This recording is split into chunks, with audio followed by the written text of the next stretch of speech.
Memorial Series. I would like to begin with a few housekeeping announcements. Tenemos interpretación disponible para el español, para el francés. We have interpreter available for Spanish, Arabic, and French. Please look for the icon in the globe and you can find the interpretation. Arabic and Spanish. Please find the globe where you can choose the language for interpretation. Ismael, buenos días. Espero tu señal de que Ismael, good morning. I'm waiting for your signal that you are connected to the interpretation so that we continue. Good evening, Raj. Can you hear me well? Yes, I can hear you very well. Good morning. Oh, good. Thank you. Good morning. Okay. Are you in the United States as well? Yes, I'm in the US. Oh, very early morning for you. Thank you for joining us. Not too bad. Okay, thank you. Ismael, espero que me avises cuando... Ismael, I am waiting for your indication that you're listening to the interpretation. Ismael's interpretation is working.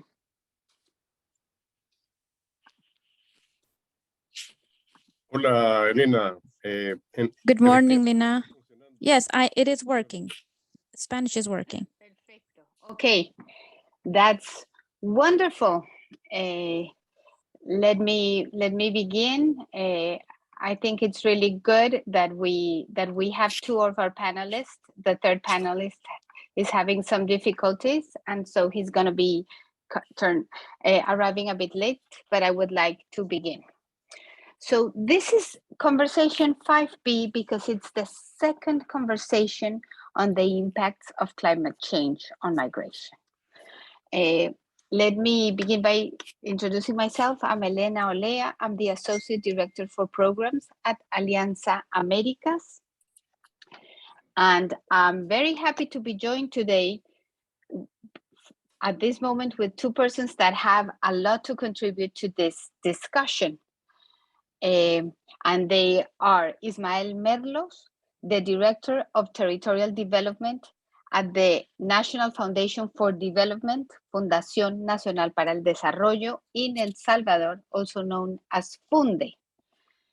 And the second person we have here today is Raj Barduil, who is the Vice President of the Global Research Forum on Diaspora and Transnationalism, also known as GRFDT. As you know, this effort of the webinars is a joint effort that has been led by a number of organizations, mainly networks of migrant-led organizations functioning in Asia, in Europe, in Africa, and in Latin America. And what we are trying to bring to the discussion are the issues, the agenda, the concerns, and the voices of those directly impacted by migration.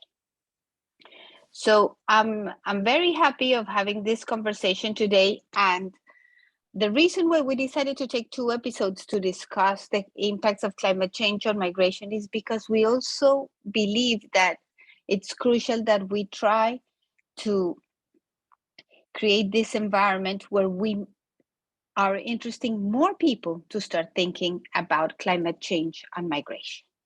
Some of you may have been working for a while on migration issues, or may be interested in and wondering how you can include climate change into your work and may not be very sure of how to do it.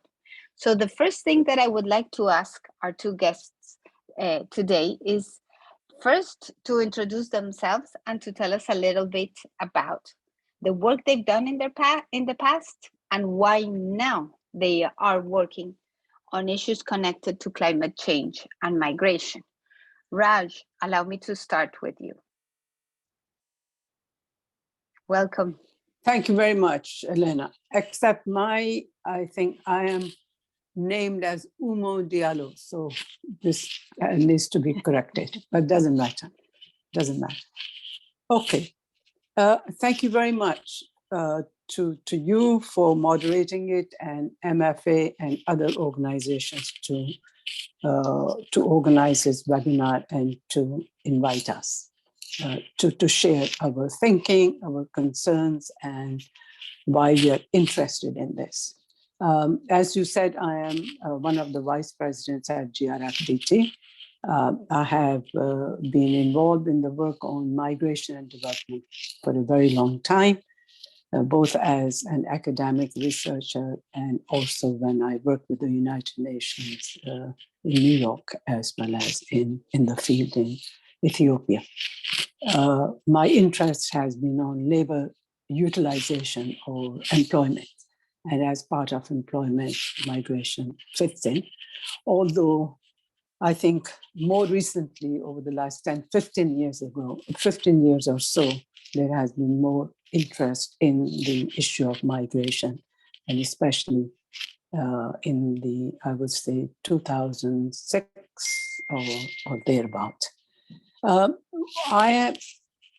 I have done work in migration development, remittances, where people are coming from, why they're leaving, the reasons and so on. But I think the debate is now becoming more dynamic on the rights of migrants, on the contribution of migrants, on the narratives on migrants, how they are seen. They are development agents. They are one of the development agents, both in countries of origin as well as where they go to.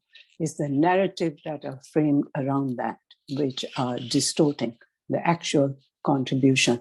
While we talk too much about remittances and so on, we don't say much about what migrants do in the destination countries. That research is a bit, but it's under-researched, except in anecdotal form. My interest in migration and climate change is, I must say, quite recent.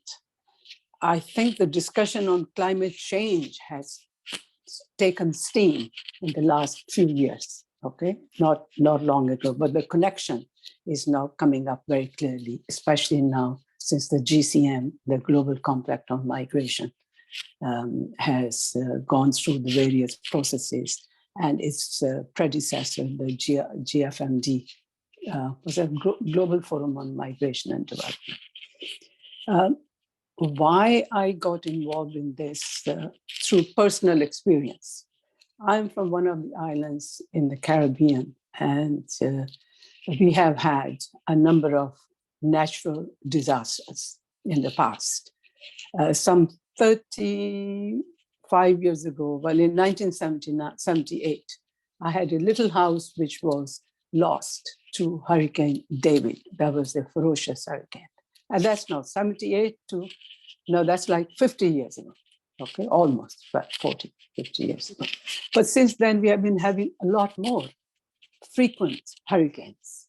The reason I mentioned 78, and prior to that, there had been hurricanes, but like not so frequently. Now we are having hurricanes frequently, and they are more disastrous, and they have more intensity and destruction. So the recent one we had in 2017, Hurricane Maria, and I think a lot of people have heard about that. And that was wholesale destruction. The island lost almost 237% of its GDP in this. The crops were, crops were destroyed, trees were destroyed, ecosystem, and on top of that, livelihoods were lost. People had to, sorry, let me mute my phone. Sorry, excuse me. People lost their livelihoods. They lost, not too many lives were lost, but definitely they lost their property. They lost their houses. Roofs were blown away. And on top of that, windows were shattered, doors were shattered. So as a result of this destruction and the intensity of that destruction, the question that came to my mind was, now what do we do? And I think almost an island of 72,000 people lost about 20,000 people to migration. They migrated to islands nearby because we had this regional cooperation program whereby there is free mobility within the subregion. So it was easy. And some went back to where they had dual citizenship. So 20,000 is a lot of people out of 72,000 who had moved, who had migrated. At least they had moved. And a lot were, where do they displace themselves? A lot of them were displaced because there's no land. People had lost housing. So the impact was severe. And Elena, do I have still time? A couple of more minutes? Yes, Hi. you do. Okay.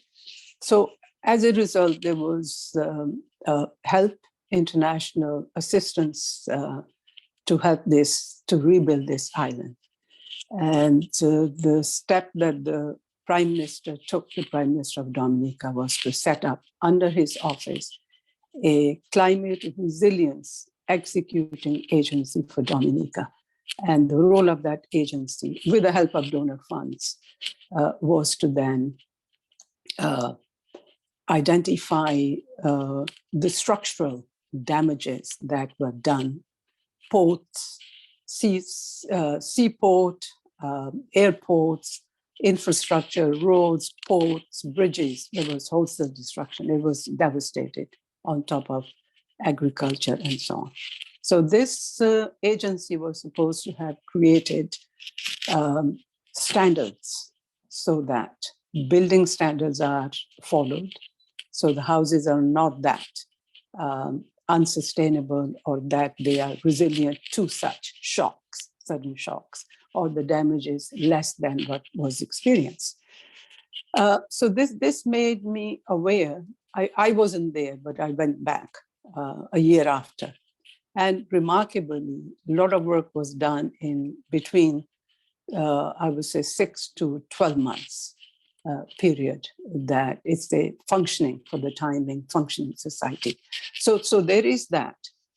The climate change has impacted the frequency of these natural disasters that the islands are experiencing, in addition to, of course, the sea level rise, which they will be, some of them are experiencing, but others will be soon as well. So this will lead to some kind of mobility. And where will island people go? There isn't much land. Island people have to either go to another island which is not affected, or to move maybe outside the island. Another example, in 1995 or 96, there was a volcanic eruption in a small island of Montserrat. The island was totally destroyed, but as it was a British dependency, it still is a British dependency. 50% of the population out of 5,000, it only had 5,500 people. They were relocated to Britain, other went to neighboring islands and so on. And it has taken on 95 to now, it's like 30 years. The island is still not back in terms of its natural capital, in terms of land and so on. So it's quite a bit. We had another one in St. Vincent not long ago, a couple of years ago, volcanic eruption. And that had not only destroyed the island, but had sent out ash to neighboring islands, destroying their crops. For a long time, they couldn't grow because the crops were covered with this volcanic ash, which had affected the productivity of land. Now, all this frequency, some people moved, some didn't move, but there was some kind of displacement. I use the word displacement, means people when they have to leave their original home and go somewhere, even in the country. This is how I see, because this is a contentious terminology, and somewhere we need to also settle on what we understand by displacement and what we understand by migration and so on. So there have been quite a few incidences. Islands are more susceptible, and that's why they are vulnerable to such natural disasters, which are being compounded by climate change and which will affect the movement of people. Some of them will have no choice except to move outside their normal place of residence. So this is where I come in, my interest. And environment and climate change is of interest to everyone because everybody is affected in one way or the other, directly or indirectly, because this is a global issue and we can't say for certainty that wherever I am living, I'm not going to be affected. We will all be affected because our families are going to be affected because they're scattered all over.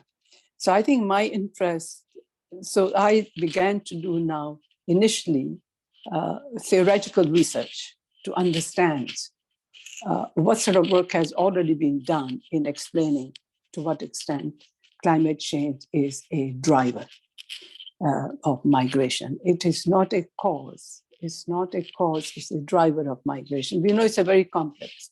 Migration is as a result of complex factors.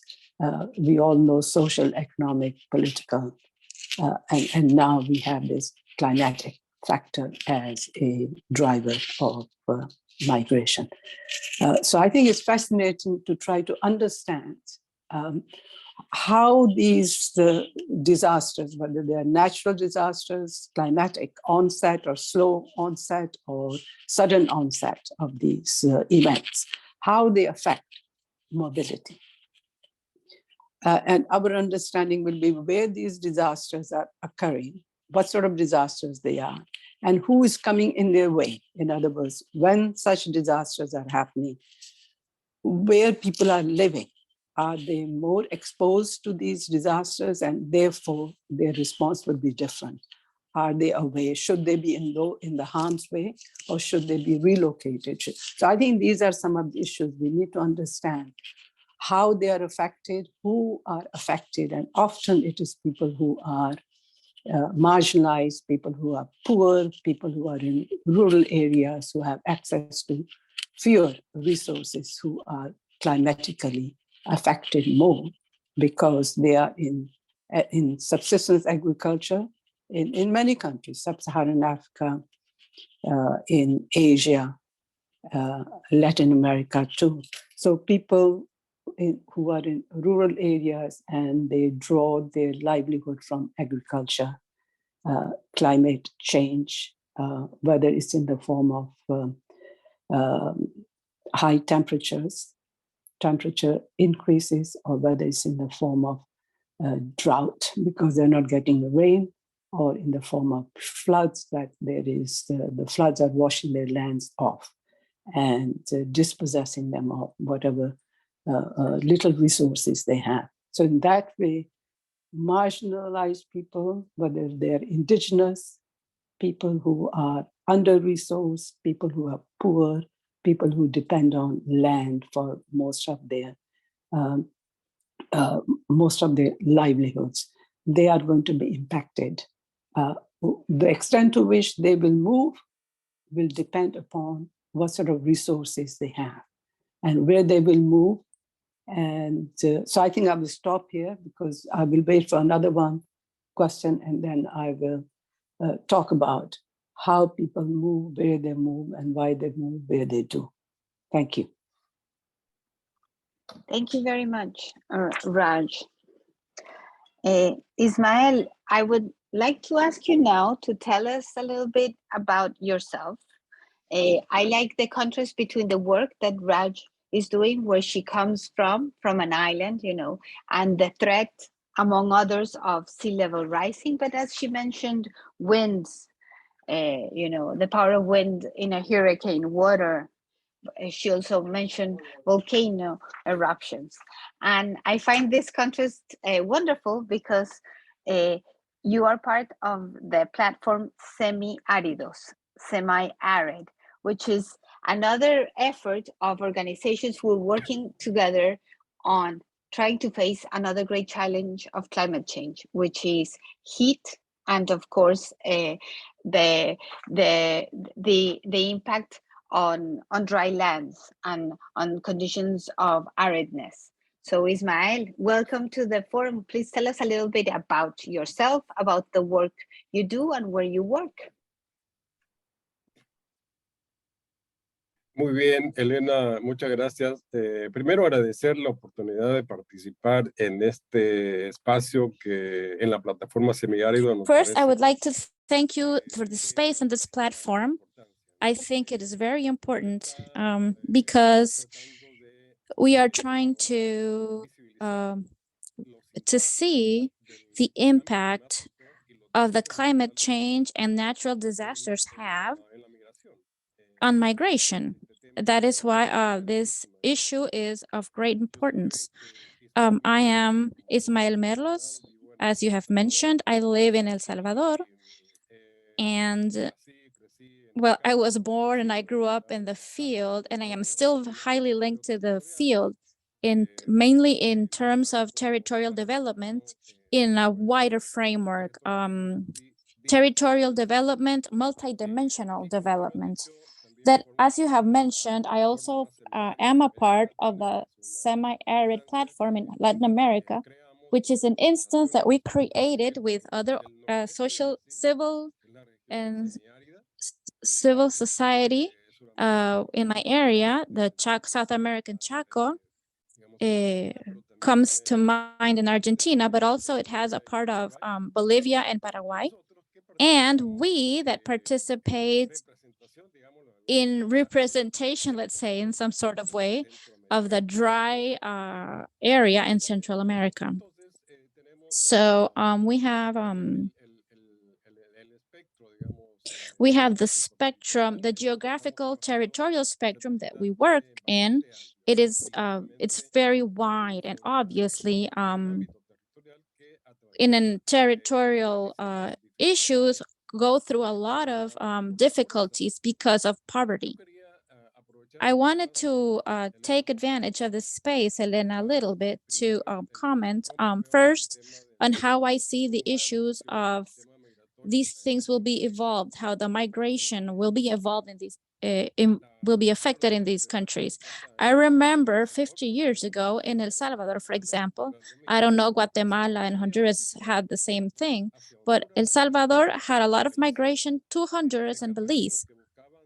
Of people that worked the lands, and they were looking for lands to work on, so they left. And that stopped in 1969 when Honduras started expelling 300,000 Salvadorans mixed with other Hondurans, that they were returned to El Salvador. I remember many people I had the opportunity to meet, they came in extreme poverty conditions to live and to look how to be able to make a living in El Salvador. And they didn't have time. It was a great difficulty, but the migration kept growing because of the armed conflict. We could say that around 75, the migration flow began. And then it kept growing and growing and growing. And then after, migration increased in a forced migration, first because of the war, but then because of the insecurity and gangs that now exist in El Salvador. The government is advancing, trying to deal with this, but they are still there. We don't know how this is going to end. But then now we can add the issue of climate change as an element that up till now is not highly recognized. It's not formally recognized as a factor of migration, but it is undoubtedly, it is an important factor that affects the decision of migration of many people that live in these territories in the dry areas where climate change impacts it with an even bigger force. I saw in some notes recently in the Environment Ministry that in the last, 20 years, climate phenomenons have increased at least in like 10%. We went from 1% 30 years ago to 8 to 9 events per year. So it's a high increment. So personally, I would like to say that 12 years ago, I had the idea that in El Salvador, the biggest problem that we had was insecurity, and that people had to migrate they were obliged to migrate because of insecurity. But then I had the opportunity to see some research by the CEPAL, and I realized that the biggest problem that we have in these areas is climate change, because it's a global phenomenon that does not depend on government or societies to solve it. I mean, obviously we should and we can do a lot, but it requires a global effort, a global decision to solve the problem of climate change. In that moment, I thought, well, I had the opportunity that in Central America, in these territories, many of them were going to get into bigger problems with water issues. They will not be able to produce food. And obviously, because there was no water and the temperature levels were going to get so high. And I would say, okay, what about the kids that are, this was 12 years ago. Where are these children going to go from these territories? They have nowhere to go. So we have to do a great effort, extraordinary effort, so that to mitigate climate change. I say mitigation because I prefer to use the term of mitigation and not adaptation. We have to build resilient options to face climate change, mainly in issues of water access and access to food. I want to say that in this framework, we have had the opportunity in the semi-arid platform to develop, like 3 years ago, a project that is denominated Aquí Semiárido Vivo, and it has its main objective is to generate knowledge, share the knowledge about technologies and practices for agriculture related to climate in Brazil, Argentina, and now in our dry areas. We are working on that effort. We have systematized 55 experiences from agriculture that they have developed practices and technologies that are resilient to climate change. We also have experiences with water access, with problems with the land, forest sustainability, etc. And we have the expectation to be able to continue with this process that we have started, and to expand the effort, get more activities done, because as time goes by, we need more effort so that we may build options, resilient life activities to face climate change. It's not easy to build them because you need a lot of knowledge. There is knowledge, but we also need resources so we can move forward and with these issues. I am worried about how the migration issues have grown, but in exponential levels. I was very impacted by the journey that the Mexicans started 2 days ago from the south of Mexico to the capital, asking for justice for the 40 people that died in the fire in the shelter in Chiapas. And today I've had the opportunity to see that 1,600 people, I think mainly Venezuelans, crossed Rio Bravo, and they gave themselves up to the patrols of the United States Border Patrol. I think those are evidence. It's evidence of how migration now is growing. And we have to say that in the case of people in Salvador, Guatemala, and Honduras, we are emitters of migrants. And every time the number of people grow, as I have mentioned, but now Central America is also a receptor of migrants. I think in El Salvador, I think we have 40,000 people that are migrants from rural communities in Nicaragua and Honduras, and they are working here in El Salvador in agricultural activities. So, and also Central America is also is also receiving a lot of Venezuelan migrants and from other countries from South America. So we have a migration phenomenon that is very strong because of political issues, insecurities. But to this, we have to add the impact that climate change has generated because of droughts, because of the elimination of water sources, the degradation, and the desertification of the lands, and their limitations that we will start having, and they will become even stronger to have those difficulties to produce food, and this will increase migration. That's my first intervention, Elena. Thank you, Ismael.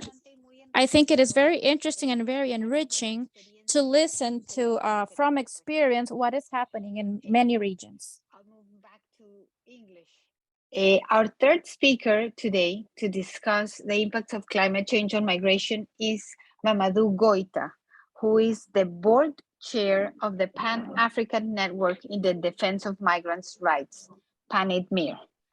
Mamadou, thank you for joining us today. And the first question that I've been asking panelists to share with us is, what brought them to work on climate change? Based on what is their trajectory? And of course, they have both connected it to their own specific regions of origin and the impacts of climate change in the region. So welcome, and please tell us about what brings you to this space and to this conversation. Thank you very much, Elena. Thank you to all the participants to this very important meeting. We always think about John in just dealing with this issue. So I'm sorry just to join a bit late because of some of the technical issues, but because I'm actually in Senegal, and then it has been a bit chaotic just to join a peaceful place. Thanks a lot. And then just to say that very quickly, Africa is one of the continents that is most struck by climate change consequences, and that also the relationship between climate change and migration has been well established very early in the 70s. Particularly if I look at my country, Mali, that is part of the first 9 Sahel countries, because now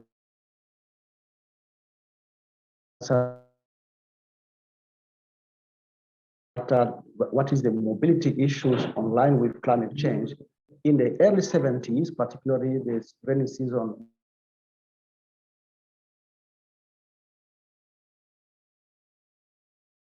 countries.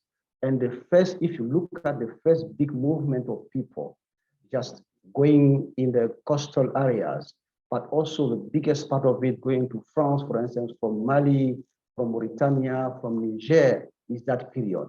So the first big push of people just to move in different places, leaving the region of origin and going through different channels just to Europe. And the biggest community of Malians in Europe, actually in France particularly, came that period. And then many of them from Burkina Faso and Mali also moved to Cote d'Ivoire, that is one of the neighboring countries. Just to give you this example that the early 70s, because of the climate change, the consequences of climate variability, because there are 2 concepts that can be considered in that, climate variability and climate change itself. So changing rainy season to very complicated provisions, things that has been pushing people to move. And the internal changes between countries, even countries themselves. If you look at the first generation of these migrant communities of Malians and Burkinabe and also Nigerian from France, you will see that the Kai region in Mali that has been stuck by this severe drought. But the regions like the Waiguya and others in Burkina Faso has been the biggest part of people who has been moving from that. So meaning that at that early stage of what was happening as a continuation of something that is also transforming completely our environment has been identified in the 70s. Until then, we faced a lot of consequences of climate change. And now I think that many people are aware of the consequences of climate change on migration, because many things happen, the movement of people from different areas, and sometimes pushed by drought, sometimes pushed by flood, but also other phenomena that we can see that have been impacting the job and the work of many of these communities. This is agricultural sector, because many animals have been killed because of the severe drought. Farms have been drying up, and because of the shortage of rainy season and so. So these are where we just realized that it's really very important to link this in with migration, with the movement, the mobility of people in general, but mainly the displacement of people from their country to some of the transit countries, but also some of the people stay there because they wanted to go elsewhere, but they found that they can find a way in a better living conditions there. So this is where we realize that we cannot separate, this push of movement, this movement of people, but in excluding as one of the root causes of migration, climate change. And now, after that, what else? If people have been realizing that the phenomenon exists, the challenge is how to find a way of organizing in a way that we deal with it, not at individual countries level, but regionally. This is where Panama's role is, just trying to link up a different region first, how this can be involved, it can be reflected in policies, but also very, very relevant instrument that will lead us to recognize not only the linkages, but also to take some steps going forward. And then some of the things that we have been highlighting in Abuja, our Abuja meeting, is first that we recognize that it has an impact. Secondly, that we need to work on it, but also that we cannot play a role. We were just also synergizing with other stakeholders. First, just to work on policies that we recognize, but also take steps on it in Africa. Secondly, that there is a need just to reorganize, this warning, the early warning system that is very instrumental in just creating conditions for people to move in respecting their right at all the levels, and creating also conditions at local, but national and international level to create conditions for that. Thirdly, that there is a need to create conditions for cross-border partnership. It's not only countries to be involved, but just beyond this, not the regional integration institution that we have in Africa. We have 5 regions, and Africa is recognizing that the 5th region is the diaspora. And how can we link up these regions in terms of cross-border policies to recognize that climate change is one of the deep root causes of migration, and that there is a need to collaborate between countries and developing this. Fourthly, that there is a need also to create some economic conditions that will allow people to change and to move from stagnation of the revenue to the opportunity, creating opportunities for economic conditions for them, and changing also the way that we are adapting to the system, but how we are mitigating also the consequences of this, and also to see what the knowledge that some have been developing in terms of technical production, in terms of adapting themselves to the system, but also resisting to what is going on beyond that collectively, just to share also knowledge on the climate change and the consequences on migration process can lead us also to prevent some of the consequences, but also help to recognize the right of people when they are moving from one country to another. And also the issue of damages, how to handle them. So funding of the loss of damage resources that can be not only at the governance level well managed, but also allowing people just to have access to these resources when needed. And it's going to be at country level only, as I mentioned earlier, but also at regional level and a Pan-African level for the case of Africa, to allow organizations like PANME to alert, not only, but also have this kind of opportunity that will be open to different organizations. And then the big debate between adaptation and resilience should be really covered by Africa. And then linking it up with the movement of people who, those have been resilient when in the living place, but for some cases, people need to adapt the way of production to some of the system. But this will be hijacking the policy level and then asking countries to get more deeply involved to a policy that are protecting human rights of migrants. Secondly, that are really instrumental in setting the scene just to provide resources that people can have when there is a need to move or to change the way that they are producing, et cetera, et cetera. I can elaborate more on the leakages between this climate change and the food system and all the trade system that we have and in connection with the mobility of people. But since we don't have enough time, I hope that probably coming on my way, I will just add some of the additional things that will be needed. Thanks for listening, and I'm sorry to be long because I didn't listen to other people before. So this means that I probably have been repeating some of the things that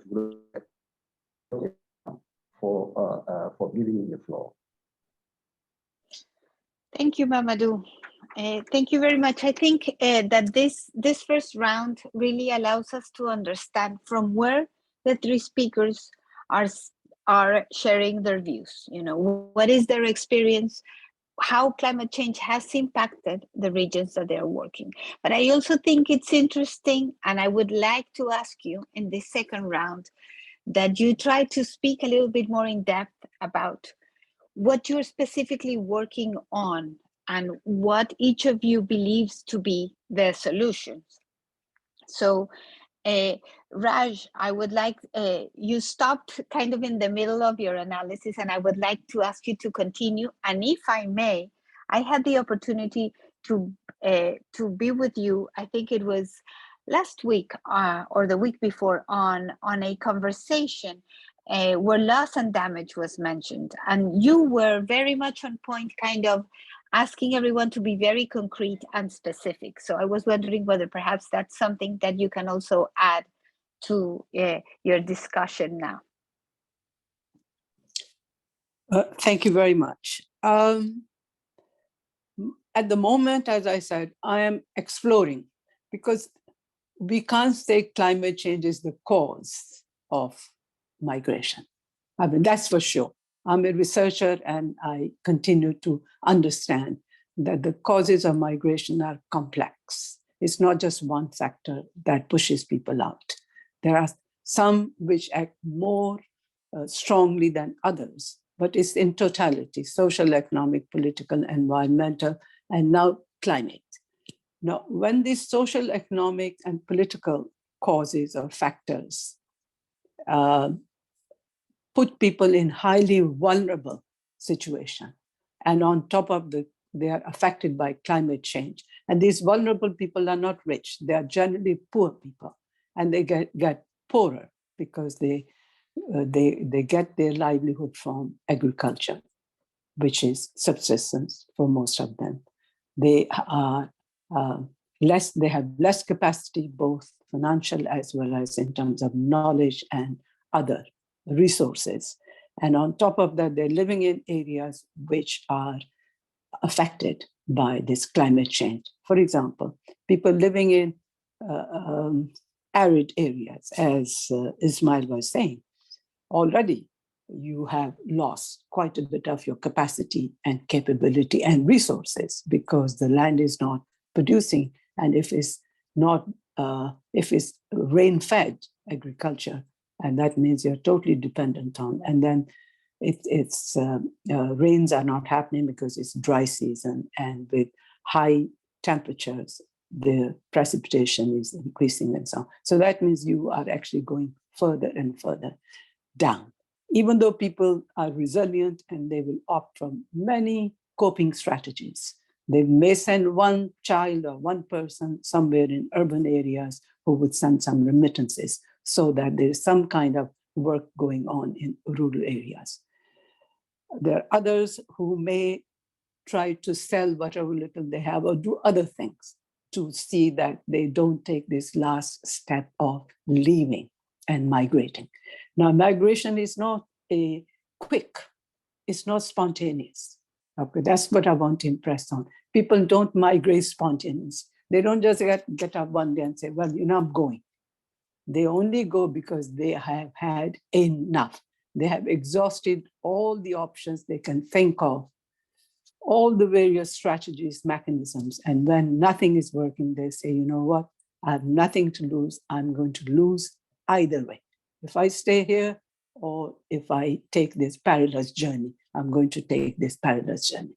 Now, this is the crux, it's the melting point. This is the breaking point. So I will not in that way agree with the last speaker. Sorry, I'm bad with very name, Mamadou. I am not going to say that people are migrating because of the climate impact of the climate change. I beg to disagree.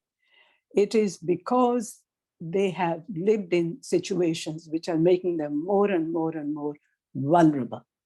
Is the point of vulnerability beyond which you have reached the level, you have reached the last point, and that is when you take the step. And people generally they will move to a slightly safer place, internal migration, whether it's in the province, whether it's rural to rural, rural to urban. But once you get to urban, and there are already people who are abroad, some of your relatives, it's only at that stage that you take the chance of. So the example of Malians in France, for example, in the 70s, I don't think they went there in the 70s because of the push factor from climate. They went there because, Mali was a colony of France. And people sometimes have the option to decide, you want to be a Malian or you want to be French, because some countries wouldn't allow both. And like even in so countries have this limit. You have to decide which nationality you want to opt for. And when you have a chance, you say, okay, well, let me just go to France because I have a chance. After that period, maybe that chance will not be available to me. So if you have some relatives, distant or near relatives already abroad, and after exhausting all the options, you may opt for that, okay, through irregular means. So I am not going to agree that, yes, it's making climate change is actually creating a lot of impacts on people's ability to cope, but it is not a coping. Labor mobility or migration is not a coping mechanism alone.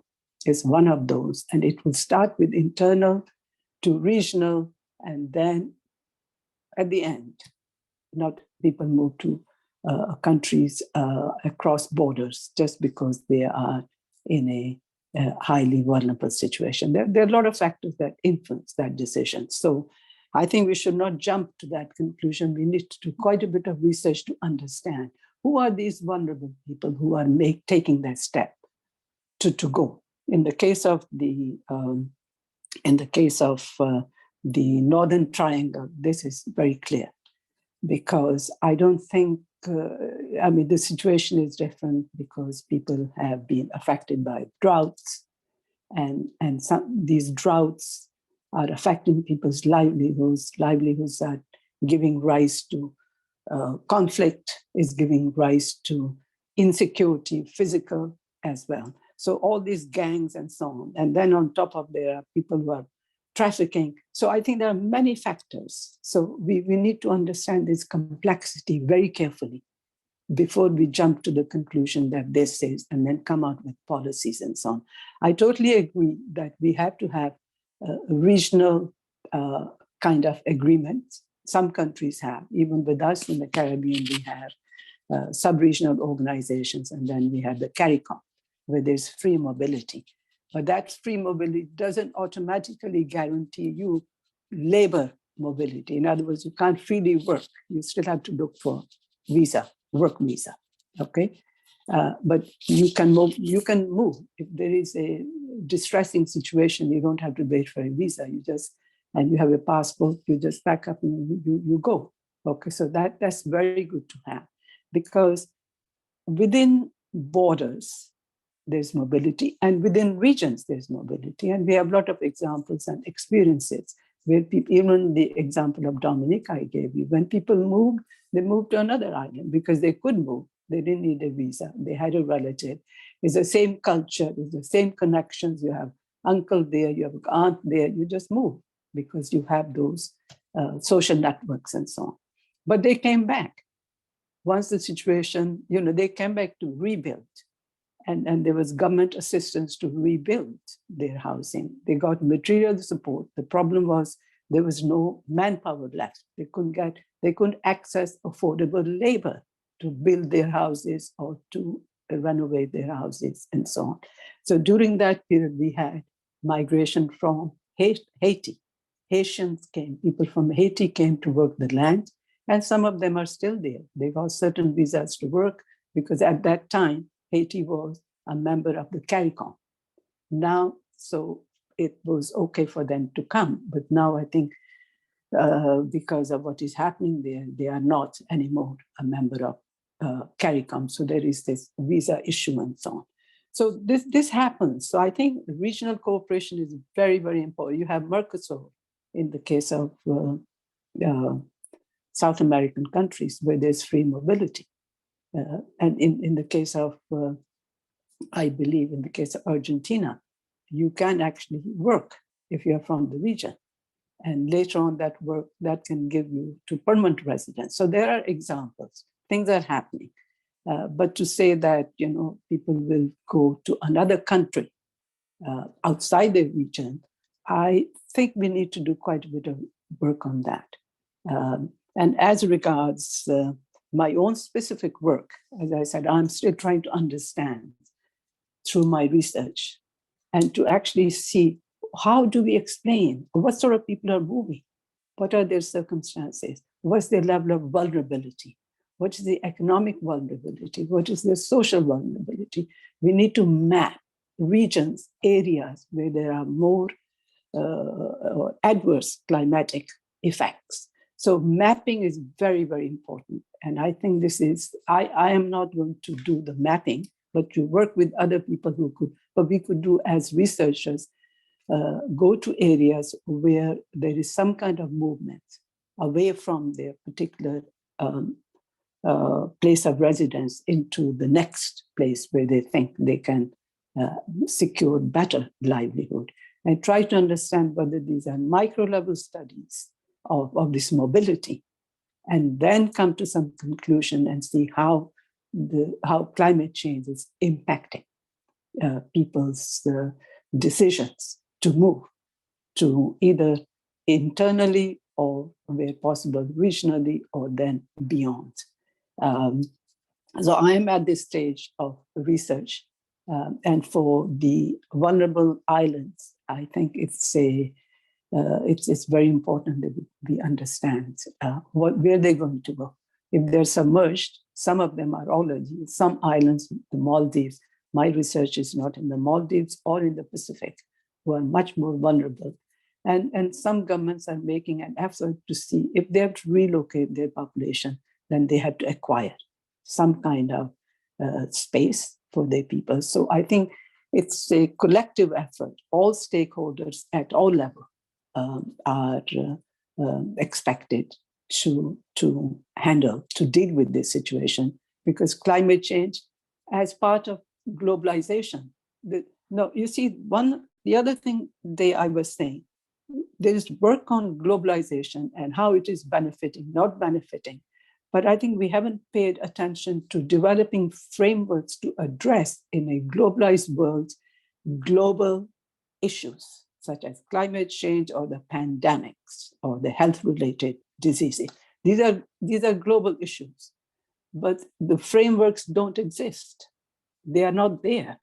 And our understanding, how is it that the response to the COVID pandemic was more national, while the problem is a global problem, okay? And soon we are going to see more pandemics, which will be related to weather conditions. Yesterday or day before yesterday, I was listening how in Madagascar, which is affected by this, the climate, among other things, systemic factors and so on, they have an emerging incidence of plague, bubonic plague. And that bubonic plague is due to extreme weather conditions. There are fleas, and of course, sanitation, poverty, and so on. So many factors. getting the diseases which we thought were controlled, which were diseases of the past, plague. So we have to think forward and say, what sort of health issues globally we are going to face? So this is the other part, the health part, the health impacts of climate change. Warmer climates are going to bring in more diseases which are borne by insects, malaria, high incidence of malaria, there will be. And these things can, I mean, already certain countries, Africa, South American countries, including Guyana, and so they're suffering from not so much malaria, but malaria-related problems, whether it's dengue fever or whether it is now all kinds of, I'm not a doctor. So I think there are many, so we have to take it more seriously. And when people are being affected health-wise, they have to move somewhere. So there will be mobility. So mobility is an integral part of climate change and changing weather conditions. But it's not that is making them, there are other factors which are making them move.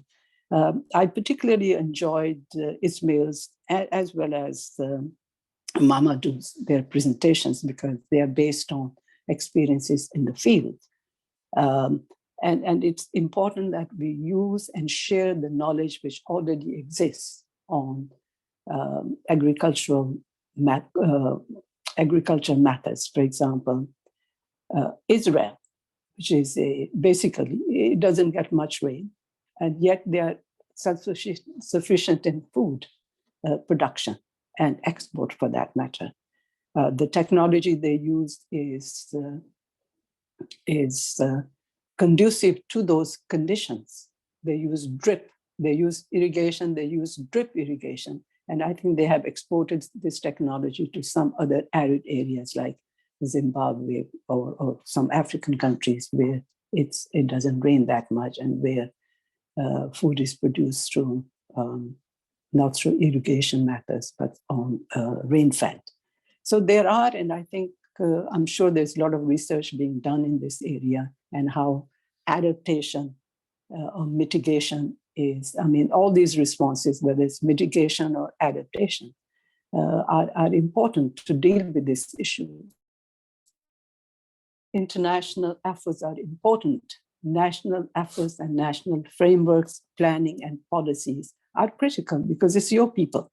It's not somebody else's people.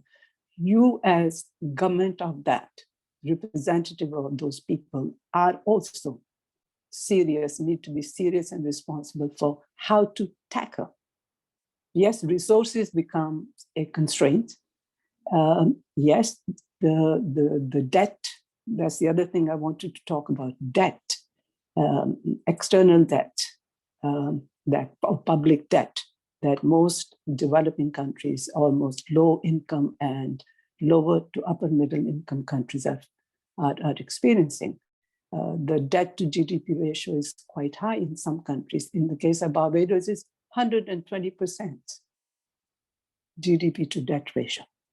Now, how is the government, how is that country going to fork out resources for public facilities, whether it's education, health, infrastructure, dealing with climate, moving people from vulnerable areas to safe areas and so on. I think the recent meeting, and Elena, if you allow me, I would throw in that. The recent meeting of the IMF and the World Bank, the April meeting, spring meeting, one of the positive outcomes of that meeting was that I think there was a global sovereign debt roundtable dialogue. There was a roundtable in which the debtors as well as creditors came together to talk about how to restructure this debt, multilateral debt. And they came out with a very promising outcome, and which was that there will be concessional lending to low income as well as middle income, low and middle income, and especially the vulnerable countries, the island countries and so on. And that improving debt restructuring so that the debt is prolonged over a long period of time rather than short. So how long it is, I don't know, could be 20 years and so on. So that will give debtor countries some resources which would otherwise be given for debt repayment. Now, some of those resources could be diverted to. So that means they have to plan. So you have the resources, but you have no plan. What do you do with those resources? So this is where I think that's the other thing. There has to be clear seriousness and commitment to not only developing policies with the help of all stakeholders, local, regional, local NGOs, as well as the private sector and so on. Use the ingenuity of the innovations developed by the private sector. Okay, so it is a all stakeholder involvement. So you have the private sector that can innovate, but it's knowledge sharing, knowledge producing, and investment in that. You have the government sector where some resources will need to be made available, whether it's through loans and so on. Because concessional grants, there are now concessional resources on concessional terms, and at the same time on non-concessional terms as well. So the resources will be there, will be made available. It's a question of how they will be used and how much they need, and what is the monitoring devices that mechanism they're going to put in that it is actually followed through. So if resources are needed for the infrastructure, now infrastructure will have to follow certain kinds of principles so that you avoid tendering in such a way that you have contracts which are not given to my friend and your friend, but they're open tenders and they compete, and you pick the one which is more suitable. So I mean, there are a lot of these things, bureaucratic things that will need to be worked as well as part of that. So I think we shouldn't just stop and say, well, we can do it, but we don't have resources. But that is not a constraint. The constraint is the capacity and the commitment, and having policies and strategies which would involve all stakeholders, all people on the ground or their representatives, as well as actors, ministries, and so on. So I think I will stop here, but to say that we cannot pay attention to mitigation. Mitigation is important. Mitigation is important. Adaptation too. People will then have to adapt to. They will have to find some coping mechanisms. But clearly, external migration is not a sustainable adaptation strategy. That's my view, and it's contentious. And I'm sure it will be contentious. I mean, some will have to, because what do? You have to move, because there's no space for you and there's no hope for you. So you have to move. And for that, I think I want to also allude to, I don't know if Ishmael will mention later, that the recent white House document on dealing with climate change and migration is interesting. And I would suggest that you read, and I think special mention is made about the Northern Triangle, that it will be possible to provide some kind of special visas for people who are in that kind of situation. You're facing drought, on top of that poverty, on top of that conflict, you have gangs, you have trafficking. This is enormous. There are too many factors playing at the same time, forcing people to flee for their safety. So that is something I think we need to reflect on. But otherwise, to say that we can easily solve this very complex thing through migration, I think may not be a good thinking in my view. So I'll stop here. Thank you.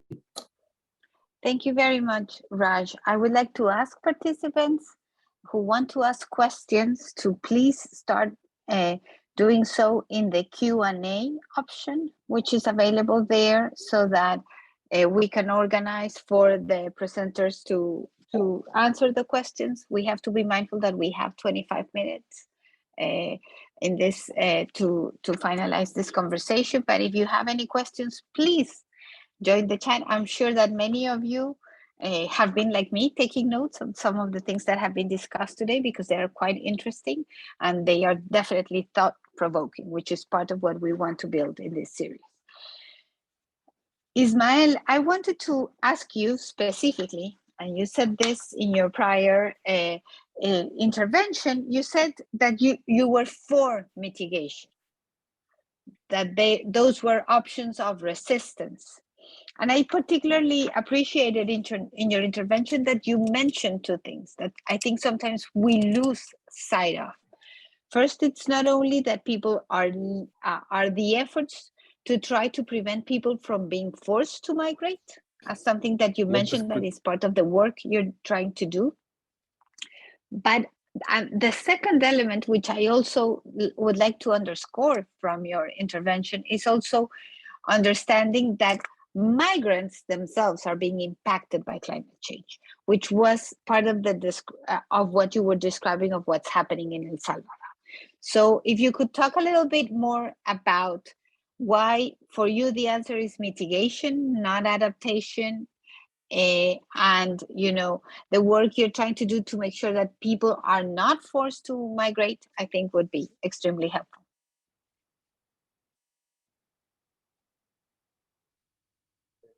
Gracias, Elena. Fíjate que hubieron partes de tu Thank you, Elena. I think that they were part of your comment. I didn't hear right, but maybe you can. Okay, but I think that in our organizations, in our societies, and actually the organizations and societies of this territory like Brazil and Argentina, and dry, because I said this that we have still the dry and it's not considered dry, but there are some areas that are mid-dry and dry. But I think that we have a lot of responsibility, a lot of things to do with relationship to climate change, because the conditions of these territories are really bad, and also the life conditions from our communities. And I am telling for this territory, and they are still, and they are and they have the perspective of going worse. I will think that we have a lot of efforts from the communities, from the organizations, and in some of the cases that Brazil and also Argentina, not still in Central America, of constructing options of resilience about the climate change.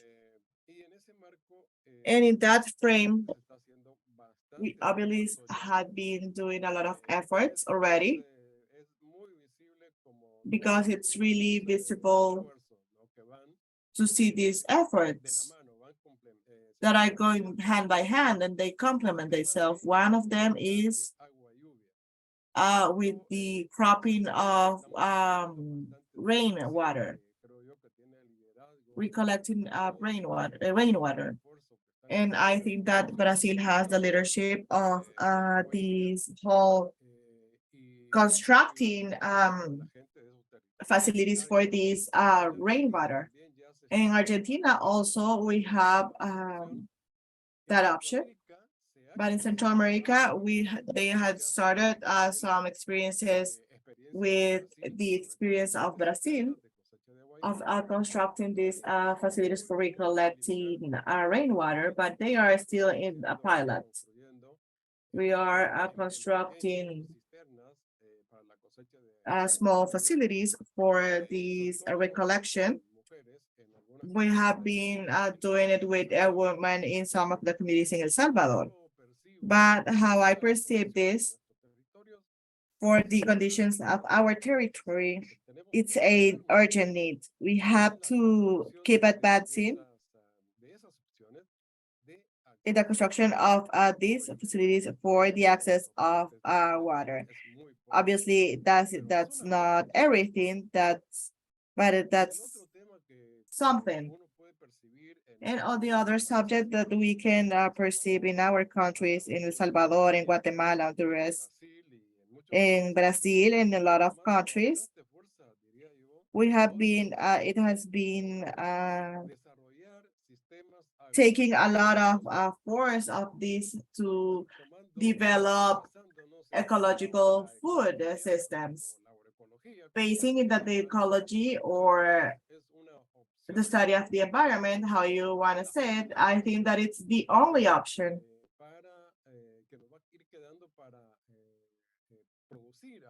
to produce food at this time.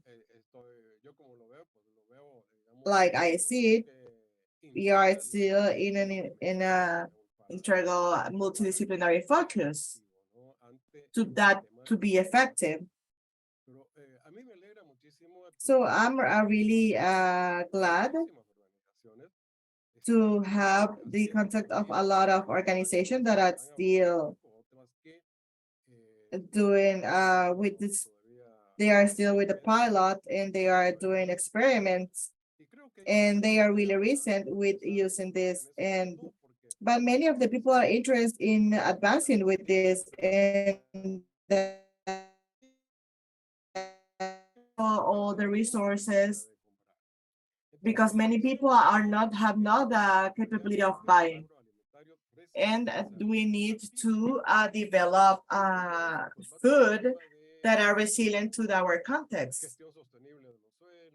And all of that of sustainable lands, and to manage to still avoid deforestation, that it's a really big fight. And also in Central America, and also from rivers and lands, and all of the development of bigger projects. They are they move people from their own territory. And from we know that us and not many organizations are, because we have been working together, we are in these subjects from agriculture. And how I said in the first intervention, we have been doing systematization of many experiences, and that are still linked to the organizations that we can use.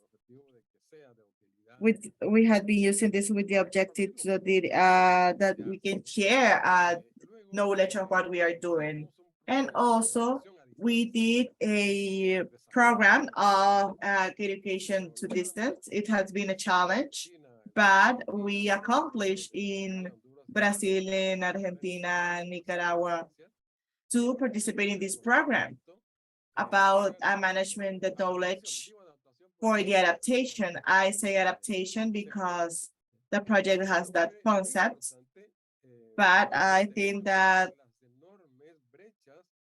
we have a lot of gaps to the access of technology, because we work with communities that are really indigenous community, and they have a lot of limitations to even have a smartphone, or to have a computer, or to have, and also the abilities that is not really good.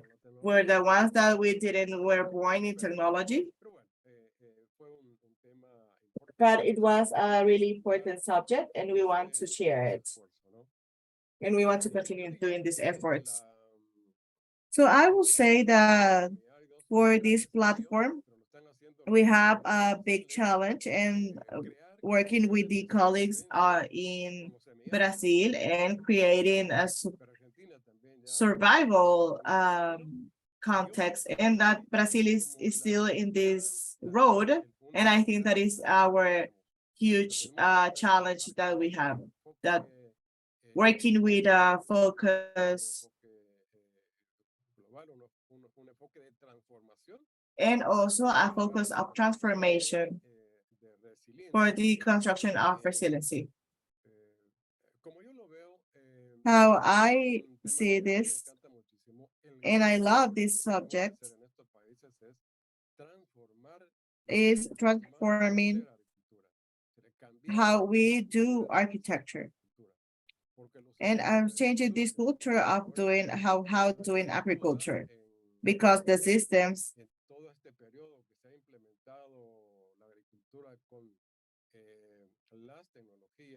and all the agriculture with this technology, with the high use of herbal pesticides.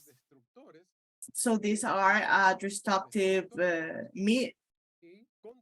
They are destruction for the forest. They contaminate the water. They contaminate the environment and the food also.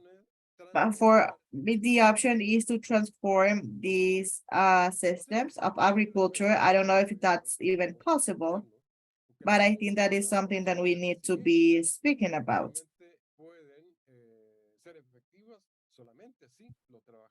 Because this can be effective only if we work with this focus and multidimensional.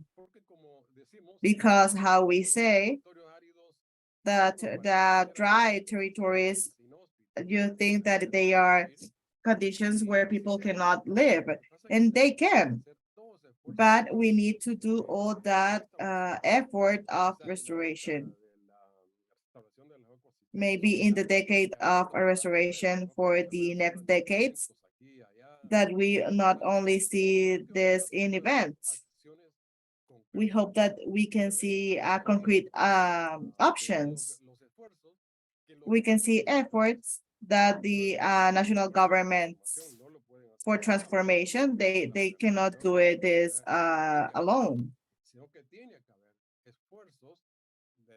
But they have to do efforts as to see politics that can help this. And to also motivate people not to migrate, we need to change that, because the organizations and in this platform, we can do efforts to see how we can change the education of also the resources that are for these. I think that they are ineffective because it maybe they just stay only in the bureaucracy of the governments, sadly. So why this subject that of resiliency of no adaptation, or resiliency and not adaptation? Because I have said that you have to adapt to the people, to the situations that are happening. We need to change, we need to adapt, we need to, maybe the subject of adaptation, it keeps short. I prefer, it's not enough. So I prefer the resiliency subject, because for resiliency, we need to change, we need to transform. For all the ecosystems, it can be from my side really ambitious, but I think that we can, because we have had examples of people doing a really good efforts on these subjects. So I think that our country, even though it is just 1 acre or 1/4 acre, we can be enough to be self-sustainable in food at least. But we need to do the efforts that are for these challenges. So for me, this subject, for all these efforts, it's really clear that if we do this effort or restoration of rescuing the floor and the land and the resources and organic material and vegetables and everything, we can contribute to the caption of the carbon that is in the atmosphere to the land. I think that that is a really big dream, but I think that we can accomplish that. That all these efforts that we have been doing no solo vean el problema migratorio y se quede ahí, ¿verdad? Sino más bien intentemos crear esas condiciones to try to que la gente se quede ahí, ¿no? to change these situations, to motivate people that we know that in the last time the youth don't want agriculture because it's agriculture. The youth don't want to work on this because they don't want to do this typical agriculture that the adults have been doing. But we see many of them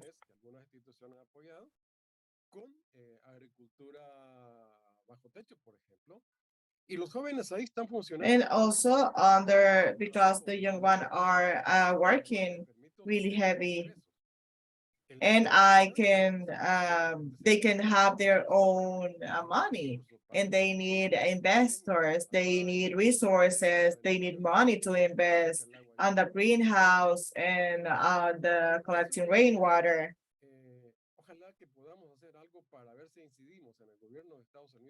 And also to see if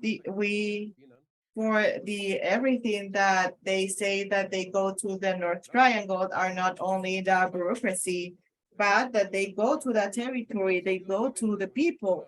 USA needs to work with the base organizations and help. And all the organizations that a lot have experience developing these type of projects,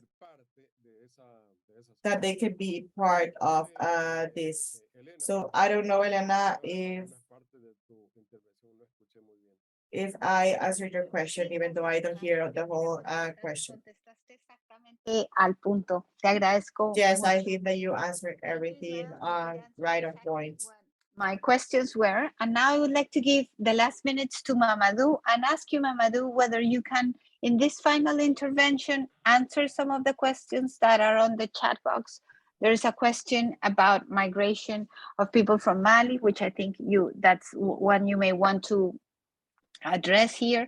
And there are also a couple of interventions that are wondering whether some of these experiences that have been shared here could be replicated.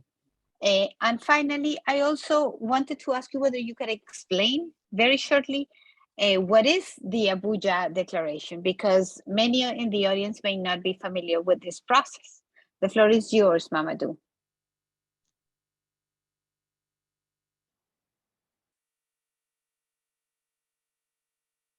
I think we lost Mamadou.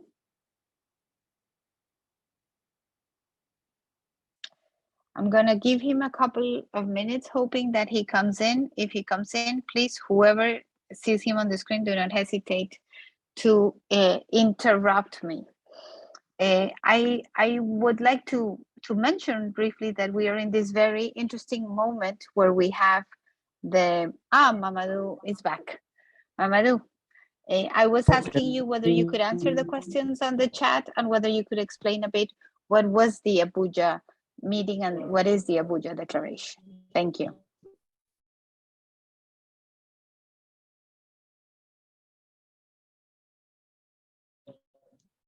Sorry that my line is being loaded. Can you hear me? Can you hear me well? Yes, we can hear you. Your image is frozen, but we can hear you. So even if you want to turn your video off, that's okay. Yes. Yeah, I will switch off the I will switch off the camera just to avoid.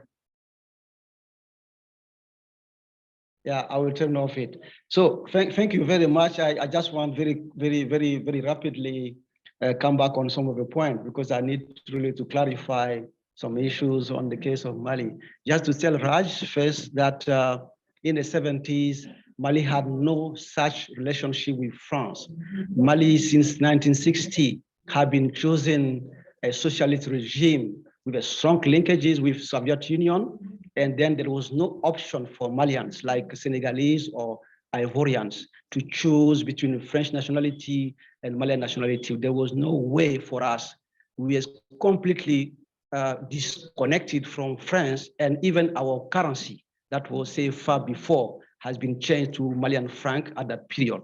So there was no such opportunity saying that you can come and choose for your nationality first, historically speaking. Secondly, before being an activist, I'm also a researcher, and then we have been doing a lot of work on it. Those who has been for the first generation after the 70s in France, there have been some polls, and there is many films that have been at international level on what happened and the leakages that I've been mentioning. First, that 78% of those who has been in a sample of studies just said that because of what happened, because of the climate variability, because I've been choosing word because of this purpose. So far, we couldn't say about climate change per se, but climate variability at that period has been the root cause of the movement from the villages to some big cities or some other places, and then moving to France because of some opportunity that they were there because of the language, because they were more able just to speak these languages. And if you look at that, I lived that period. I live it myself. I was in Bamako 10 minutes from the airport when these drafts happened, and we were just the number of families that have been leaving the places to go, the number of families that have been leaving villages and come to us in Bamako and then move to Cote d'Ivoire because of what was happening. I cannot count it because our family has always been hosting different people. I live it. And then, despite these studies and all the things that have been linked to it, let's don't mix causes and consequences. The loss of factorial production is because something happened before, because we had this drought, but because we had due to different phenomenon, because I've been losing the tools of the tools of producing. It can be land, it can be also because of rain, it can be also some other things. This is the reason why the consequences of what happened has been for people just losing the tools of production. And if you link that to the international policies linked to globalization and the lack of opportunity for people just to be more sustainable, to be more resilient in that sense, has led them just to move. So for me, there is a deep cause and there are some consequences that have been drawn from these causes that has been instrumental in speeding up the movement of people. You look at all the range of people that has been gone. I have families in Cote d'Ivoire, and I know where they left. There have been three key movements of this big push. 70s, as I mentioned, and the 80s. 83 has been one of the drought period also in my country. There was a second big movement. If you look at the trajectories of those who have been to Cameroon, Malians, but also Senegalese, and from Burkina Faso, the big push, the second big push is the 80s. Is the 80s, why? Because after the 83 draft, many people have moved, and you go actually to Congo, Brazzaville, and you go to at Potopoto particularly, I'm meeting them all the time, or you go to Cameroon with all these Malians that are there, and because of the relationship, but Mali had with Cameroon at that period, because there is no visa, even now there is no visa, people have been moving, crossing countries because there was an opportunity for them just to escape from the draft that was taking place. Chad was a neighboring country with the same conditions, but people didn't go there because Chad was facing also the same drought problem. So I want to clarify that. Don't mix the cause and the consequences of the problem. I'm just coming from a research on the nexus between climate change, natural resources management, and conflict, and how mobility has been interfering in this. It's clearly there that the interconnection between these is obvious. And some people have been moving not because of war, because climate change and the consequences that happen with the deterioration of natural resources have created also competition between people. And then it's a consequence that in that sense, and then these consequences are led people to move and then find better life conditions. This is another thing. And in the 70s and the 83, and in 1994, 93, 94, Malian government had taken opportunities. Why? To have with the military planes taking people from the eastern part of Mali, but also from Kidal, Tombouctou in the northern part of Mali, and bring them in the south. And most of these Tuareg communities, but Arab communities and Sora communities have been moving, most of them, to Ghana. If you look at the big community of Malian that are actually in Ghana, because there is the biggest community of Malian Sora communities in there, have been moving because of this.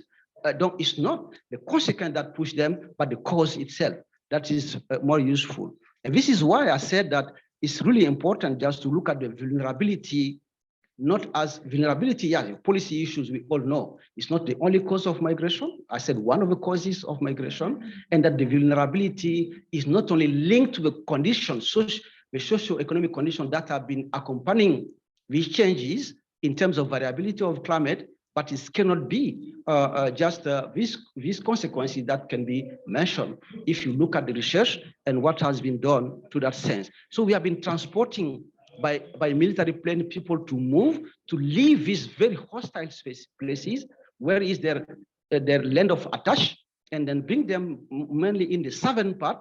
And even there was something that was abusing human rights, and they've been asking even people in the south just to marry women from the Tuareg community, just to give them food, because their means of living has been deteriorated with the death of the cattle for pastoralistic groups, but also the land where they have to produce. So it's important just to clarify this, that the case of Mali is not an opportunity just to go individually by choice and say that I want to be French or Malian, because since the end of the independence, the day that Malian took their independence, Mali and Guinea completely disconnected from the colonizer and came back on 84 with the CFA currency just to have this link. I want to clarify that.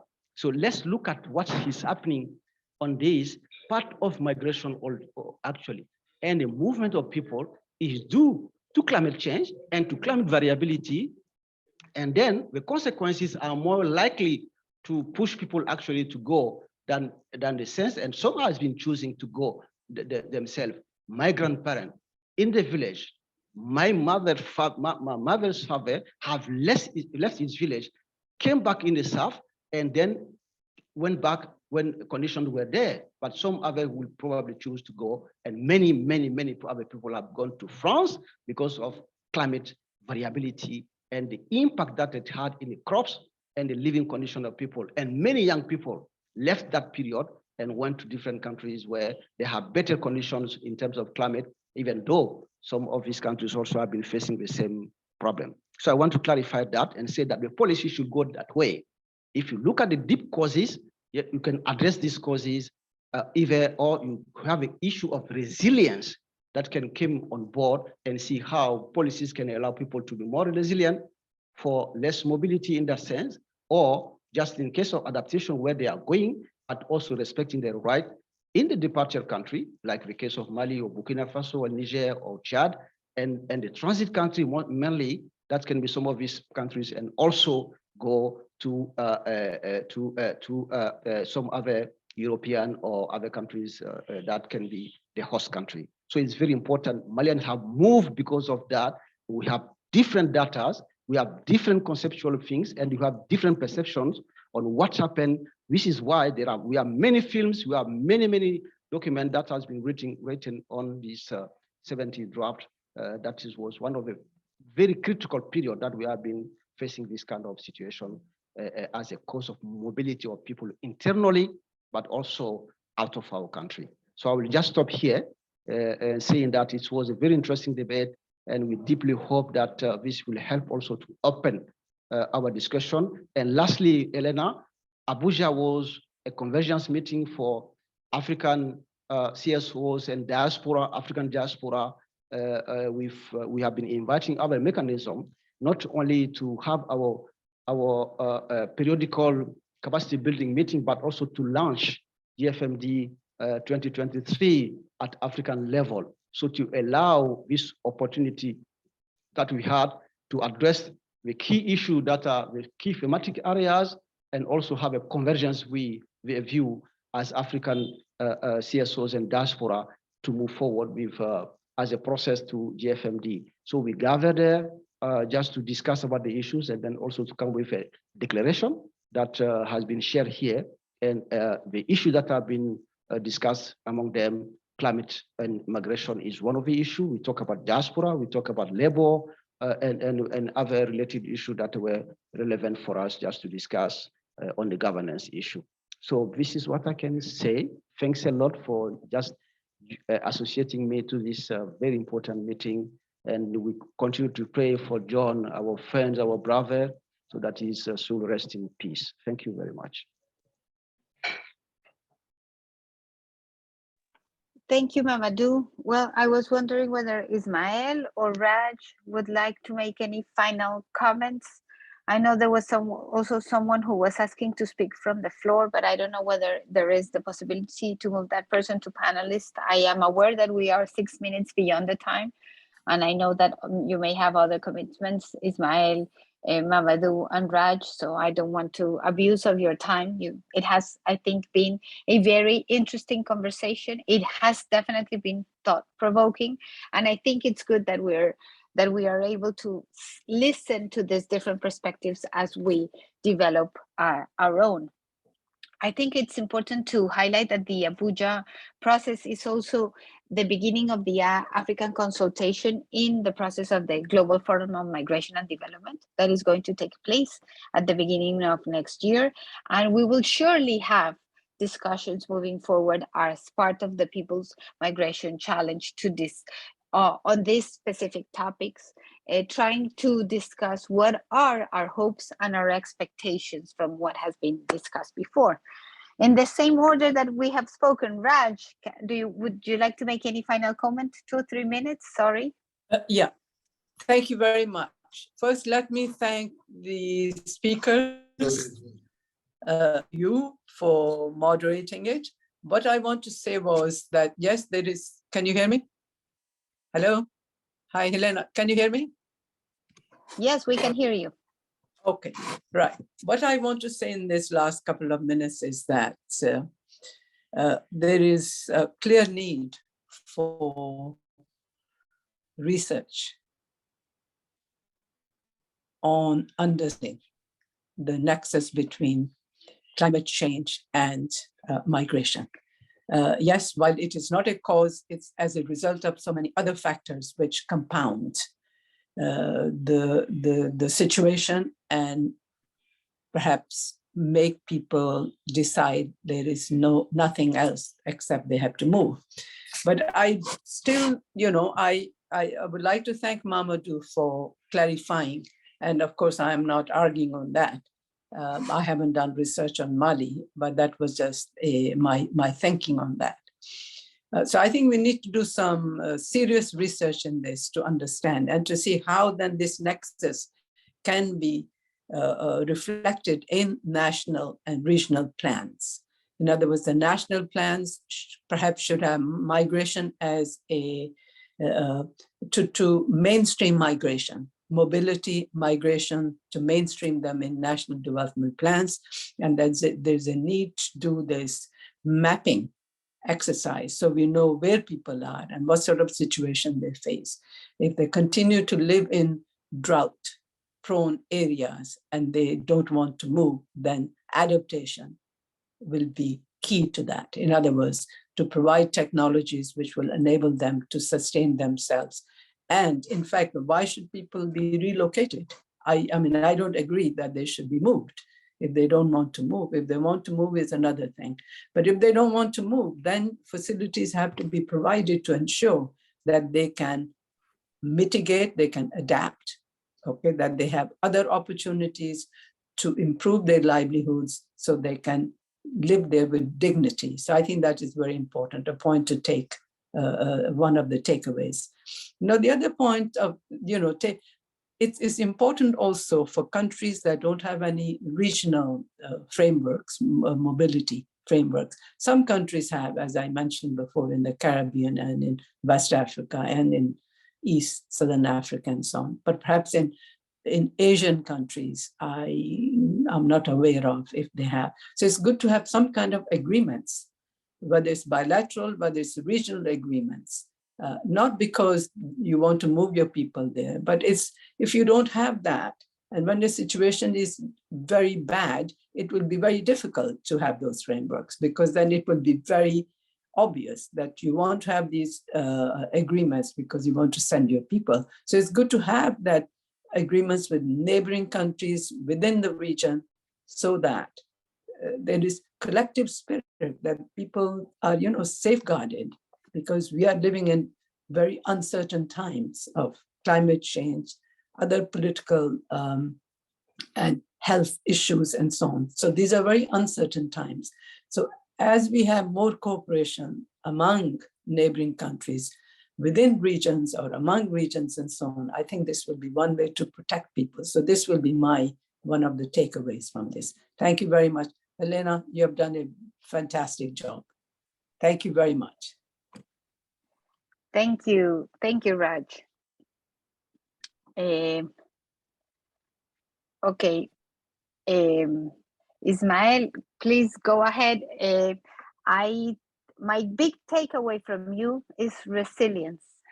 I think if there's a word that we leave today's conversation is resilience. The floor is yours.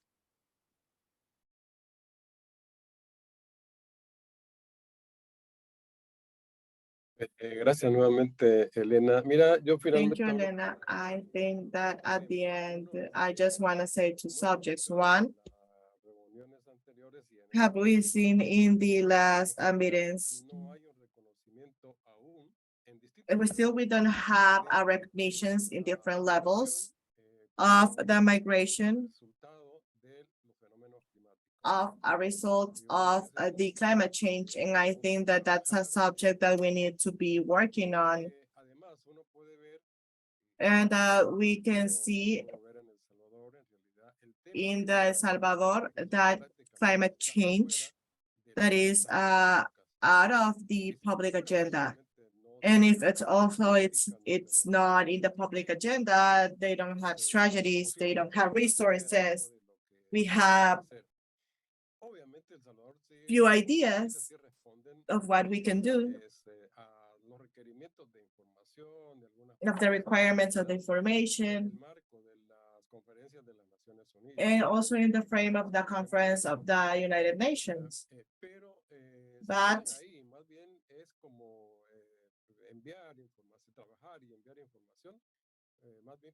also send and receive information. I will say that the organizations can do a bigger effort of visualizing the climate change and generating conscious. I am really worried because we are still having bigger and bigger problems, but we don't assimilate what is happening and in perspective what is going to happen. So I just want to talk about that subject, maybe. Yo tuve la oportunidad de conocer una experiencia de una comunidad en un municipio en el occidente de El Salvador que hace 30 años. But also, 30 years, I have a situation of someone that 3 years migrated from a province, from a town to a city, because there was no water resource, no water access, easy access to the city. And I think that we will encounter that type of situations. But in the case of Central America, we have a big flow.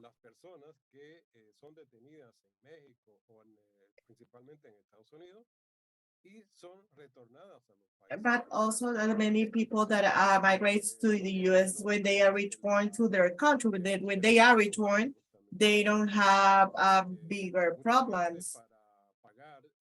Many people to pay to the coyote, they have to have a mortgage or sell their houses, and now they don't have either a house or either a land, and they need to live in bigger problems and lower income than when they left.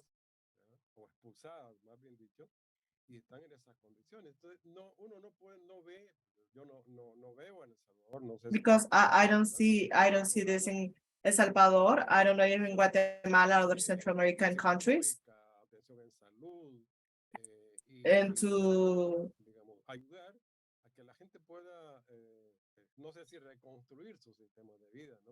and also to people help people to reconstruct their life before they left.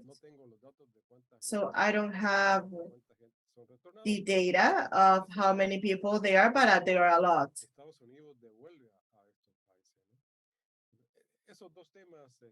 So to have these two subjects, Elena. So Ismael, thank you. Akatoro DG, you asked for the floor. We are 60 minutes past the time, so I would like to ask you to please be extremely brief. The floor is yours. Thank you. I guess I will just be brief. First, to also join others to say excellent discussion, good contested ideas, and for some of us, this is a kind of space we appreciate where we can really contest ideas. We agree, Pomiraj and others, research is of essence.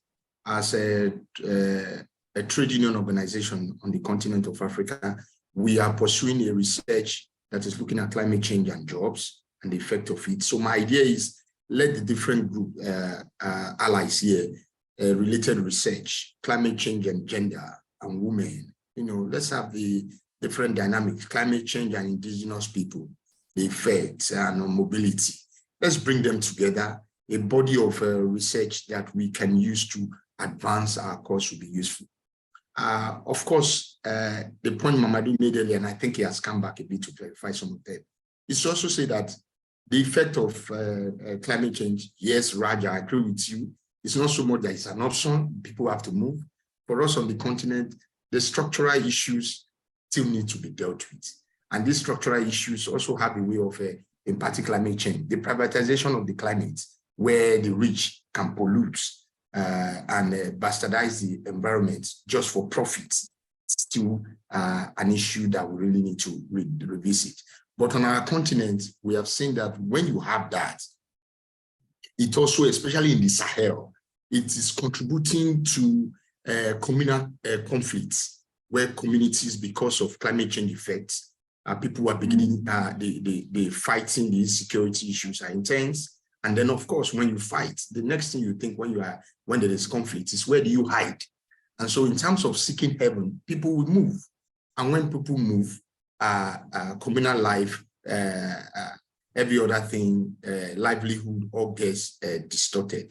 So these realities are there, but understanding them in the way we can use them to push our narrative for reversal, to change this way of doing things will be something I will appreciate us to really focus on.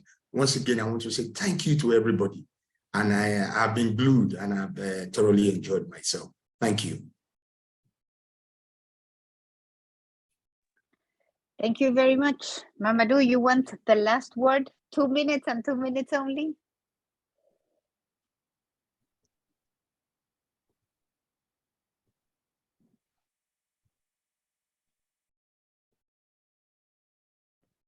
You're muted. Yeah. Sorry, I lost 1 minute for that. Just to say that everything has almost been said. And I thank Raj and Ismail for this very, very, very relevant contribution to this debate, and Elena for just sharing, moderating the session, that there is a really need to work on the national plans, and then to see how we can also link up working on migration issues, link up with climate justice groups, and then to ensure that we are really interconnected, and then also we have enough element to push policies to care about that. It will be very frequent that this kind of catastrophe, and then how to handle it. Many countries are actually delaying the way that they should address the issue. And I think that this kind of debate will contribute also to give argument to all of us to push our decision makers to move forward. So thanks you all. And then as I mentioned, so we are so happy to participate to this, even though it's coming from a process that we are very, very sad of. This is about John. So thanks a lot, Raj, thanks Ismail, and thanks Elena for this contribution, and the debate continues. Thank you. Thank you very much, everyone. Thank you to the speakers for your time and for giving us additional minutes of your valuable days. And for the audience for remaining glued with us beyond the 90 promised minutes. I think that this has definitely been a session that really fits the description of food for thought. We are left with a number of questions and issues to continue, as Raj said, learning about what is happening in our countries, thinking about resilience. I love the expression of changing the culture around agriculture that Ismail mentioned, trying to understand and go back to